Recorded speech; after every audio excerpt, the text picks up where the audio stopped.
এখন সারা বছরই বাজারে কম বেশি মূলো পাওয়া যায়, তবে শীতের সময় যে নরম কচি কচি মূলোগুলো ওঠে সেগুলোর স্বাদই যেন একদম আলাদা।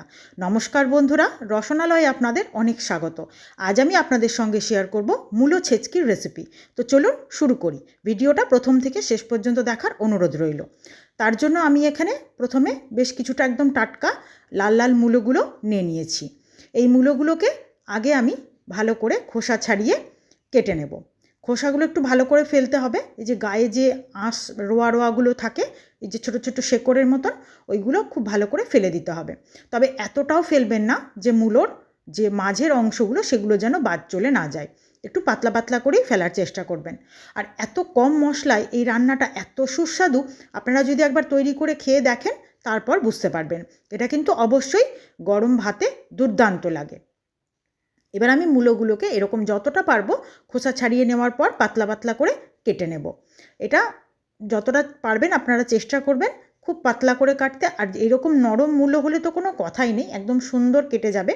প্রথমে এইভাবে গোল গোল করে কেটে নিয়ে তারপর এটাকে একদম আলু ভাজা আমরা যেমন করে কাটি ঠিক ওই রকম পাতলা পাতলা করে জিরি করে কেটে নেব। আর যতটা বললাম যতটা পাতলা করে কাটা হবে এটা কিন্তু নরম তাড়াতাড়ি হয়ে যাবে আর খেতেও ঠিক ততটাই ভালো লাগবে।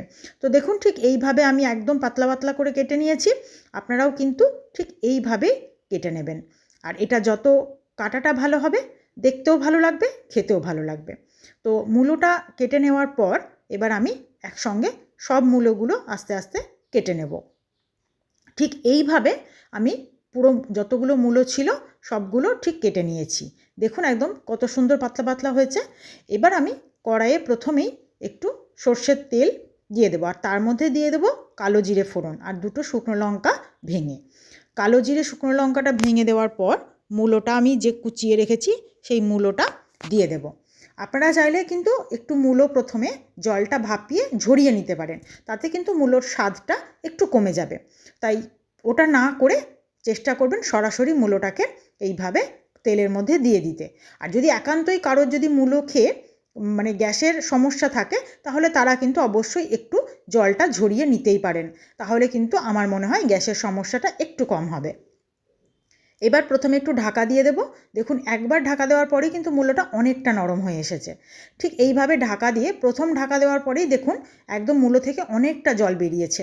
এই জলটাতেই কিন্তু মূলোটা সুন্দরভাবে সেদ্ধ হয়ে যাবে আর নরমও হয়ে যাবে তাড়াতাড়ি। তো এখন আমাকে আস্তে আস্তে এই জলটা শুকানো পর্যন্ত মূলোটাকে রান্না করতে হবে। আর এই সময় কিন্তু ঢাকা দেওয়া যাবে না, তাতে জলটা শুকোতে সময় লাগবে। আর এইটা কিন্তু কম আঁচে করতে হবে জল শুকানোর ব্যাপারটা, আস্তে আস্তে। তাড়াহুড়ো করলে মূলোটা নরম হবে না, অথচ মূলোটা একদম লাল হয়ে যাবে। তাই একটু কম আঁচে আস্তে আস্তে ধরে ধরে মূলোটাকে ভাজতে হবে। এবার যখন বেশ অনেকটা নরম হয়েছে তখন আমি এর মধ্যে দিয়ে দেবো স্বাদ অনুযায়ী লবণ, সামান্য একটু চিনি, আর দিয়ে দেবো একটু হলুদ। এই কটাই কিন্তু উপকরণ, আমার এখানে মশলা বলতে আর কিচ্ছু যাবে না। শীতের সময় এত কম মশলায় এত ভালো ভালো রান্না হয়, যেগুলো নিজেরা যদি একটু ঠিকঠাক করে করতে পারেন তাহলে কিন্তু আমার মনে হয় খুব বেশি মশলা আমাদের শরীরে যায় না, অথচ খুব ভালো স্বাদের রান্নাও আমরা পেয়ে যাই। তো খুব ভালোভাবে আস্তে আস্তে এবার আমি এটাকে নাড়তে থাকবো।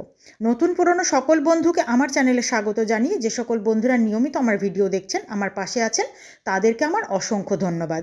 আর যে সকল বন্ধুরা আজকেই আমার ভিডিও প্রথম দেখছেন, এখনও চ্যানেলটি সাবস্ক্রাইব করা হয়নি, তারা প্লিজ চ্যানেলটি সাবস্ক্রাইব করে পাশে থাকা বেল আইকনটি প্রেস করে দেবেন। নতুন নতুন ভিডিও নোটিফিকেশান সব আগে আপনাদের কাছে পৌঁছে যাবে। এবার আমি এর মধ্যে দিয়ে দেবো বেশ কিছুটা ধনেপাতা কুচি। টাটকা এখন ধনেপাতা বাজারে পাওয়া যায়, আর দুটো চেরা কাঁচা লঙ্কা।